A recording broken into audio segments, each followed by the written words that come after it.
કોઈ પણ સંસ્થાની કહાની છે ને, એ ખાલી ઈંટો અને પથ્થરની નથી હોતી. એ હોય છે સપના, સંઘર્ષ અને સમર્પણની. તો આજે આપણે એક એવી જ શાળાની અદ્ભુત ગાથા સાંભળીશું. એક એવી સફર જે એક નાનકડા ઓરડાથી શરૂ થઈ અને આજે જ્ઞાનના એક વિશાળ વટવૃક્ષ જેવી બની ગઈ છે. 84 વર્ષ આ ખાલી એક આંકડો નથી. જરા વિચારો તો, 8 દાયકા કરતાં પણ વધારે સમયની તપસ્યા, કેટલીય પેઢીઓની મહેનત અને એક અતૂટ વિશ્વાસની આ કહાણી છે. આટલો લાંબો સમયગાળો પોતે જ આ શાળાના વારસાની સાક્ષી પૂરે છે, ખરું ને? બસ આ એક વાક્યમાં જ આખી કહાનીનો સાર આવી જાય છે.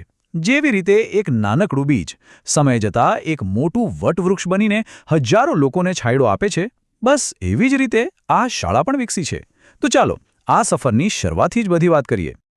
કોઈપણ મહાન કામની શરૂઆત ક્યાંથી થાય? એક વિચારથી. આ શાળાનો પાયો પણ એક એવા જ મજબૂત વિચાર પર નંખાયો હતો, જેણે ખરેખર એક આખા ગામની દિશા જ બદલી નાખી. એ સમય હતો 1940ના દાયકાનો. આખો દેશ આઝાદી માટે લડી રહ્યો હતો. ચારે બાજુ સંઘર્ષનો માહોલ હતો. પણ એ જ સમયે જલાલપુર ગામના વડીલો કંઈક અલગ જ વિચારી રહ્યા હતા.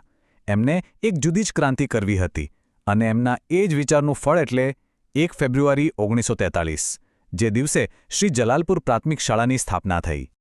એ વડીલોની દ્રષ્ટિ કેટલી સ્પષ્ટ હતી.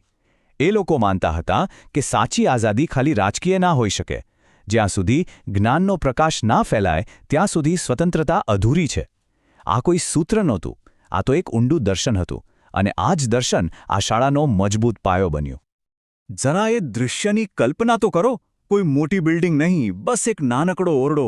એમાં મુઠ્ઠીભર બાળકો પાર્ટી પેન લઈને બેઠા છે અને એમની સામે ઊભેલા શિક્ષકોની આંખોમાં ભવિષ્ય ઘડવાનું એક અનોખું સપનું છે. શરૂઆત ભલે નાની હતી, પણ સપના ખૂબ મોટા હતા. પણ જુઓ, કોઈ પણ નાના છોડને વટવૃક્ષ બનવા માટે તડકો, છાંયડો, વરસાદ બધું જ સહન કરવું પડે છે. એમ જ આ શાળાની સફર પણ પડકારોથી ભરેલી હતી. પણ જેટલો સંઘર્ષ વધ્યો એટલી જ એ મજબૂત બનતી ગઈ. અને પડકારો પણ કેવા?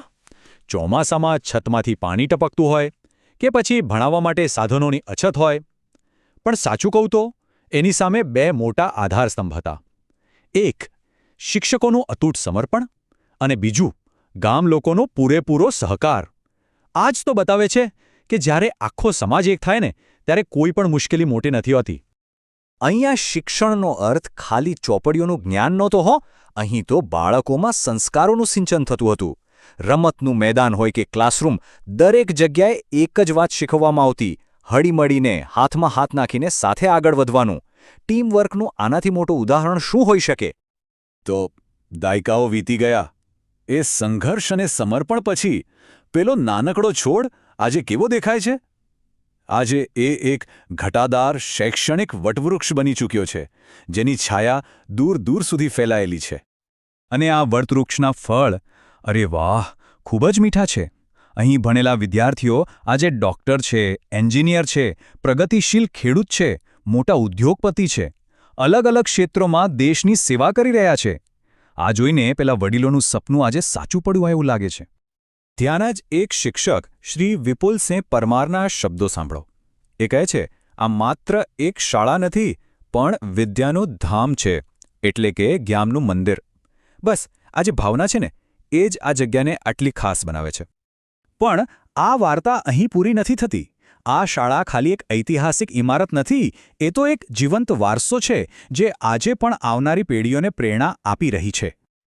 આજે પણ એની દિવાલોમાં જાણે 1943ની એ મહેનતની મહેક આવે છે અને એના વર્ગખંડોમાં બેઠેલા બાળકોની આંખોમાં આવનારા ભારતના ભવિષ્યની ચમક દેખાય છે. અહીં ભૂતકાળ અને ભવિષ્યનો કેટલો સુંદર સંગમ જોવા મળે છે. તો છેલ્લે સવાલ એ જ છે કે સમાજના સહકાર અને સમર્પણથી બનેલું આ જ્ઞાનનું મંદિર આવનારી પેઢીઓનું ભવિષ્ય કેવી રીતે ઘડશે?